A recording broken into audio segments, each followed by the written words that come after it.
And so for nearly 3 billion years, the first 3 billion years of Earth's existence, it was nothing but just fluid, super hot material. And so it was just to think about a volcano, but it was just large areas would have just been this molted in this liquidy but super hot surface.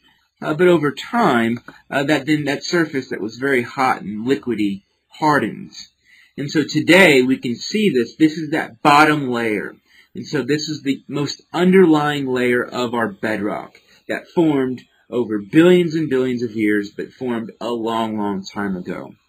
Then, over time, this is kind of hard to fathom, but Indiana was actually, where we are today, was actually the bottom of a very shallow sea.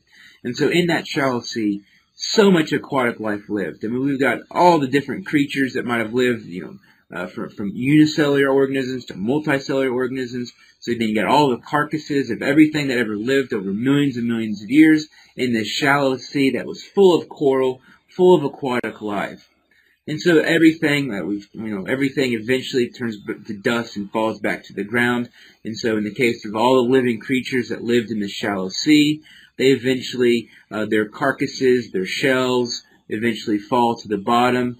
And then after millions and millions of years, after carcasses and shells continue to pile on top, what ends up happening is you got compaction, but hardening of that material. And that's a sedimentary rock we call limestone. And so over time, the fact that Indiana was at the base of a shallow sea, we have this limestone. And this limestone is on top of that underlying bedrock, that underlying igneous rock formed from the billions of years of Earth, of that liquidy material hardening and then providing that what we call that basement or that bottom layer of our underlying crustal bedrock.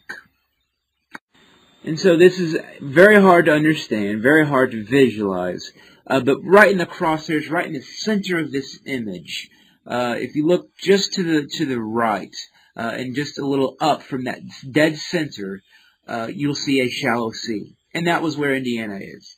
And so what you also will note is these mountain ranges just to the south of that shallow sea are the Appalachian Mountains, which formed as Northwest Africa.